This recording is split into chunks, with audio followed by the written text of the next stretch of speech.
তো hello everyone, কেমন আছো তোমরা সবাই? আর আমি খুব ভালো আছি।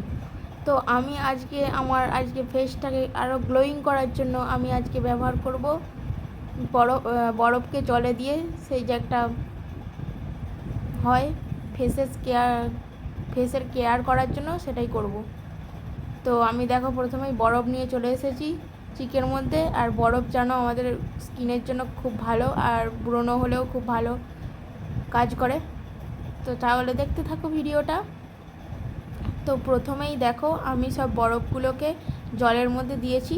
জলটা একটু কম হয়ে গেছে, আর একটু হলে ভালো হতো। তো দেখো এবার এটা আমি কিভাবে মুখে দিই। তো দেখো আমি পাত্রটা নিয়ে মুখটা তার মধ্যে ডুবিয়ে দিলাম। প্রচুর ঠান্ডা লাগছিলো গাইস, তবে এই ঠান্ডাটাই ভালো স্কিনের জন্য এই গরমকালে। তো দেখো আমি আবার নিলাম। এটা মোটামুটি 10 থেকে 15 বার করলে আরও ভালো হয়। তো ভিডিওটাতে তো পুরোটা দেখানো সম্ভব হচ্ছে না, একটুখানি দেখালাম। তো দেখো গাইস,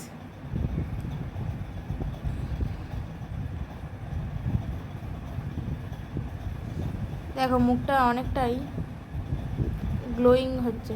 হয়তো ব্রণ আছে বলে আর হলুদ মেখেছিলাম বলে ওরকম মনে হচ্ছে না ক্যামেরাতে, কিন্তু মুখটা অনেকটাই গ্লোয়িং হয়েছে বরফ জলটা দিয়ে। এই প্রথম দিন এটা, আরও দিলে মুখের পক্ষে অনেক খুব ভালো। আরও পরে দেবো। তো টাটা।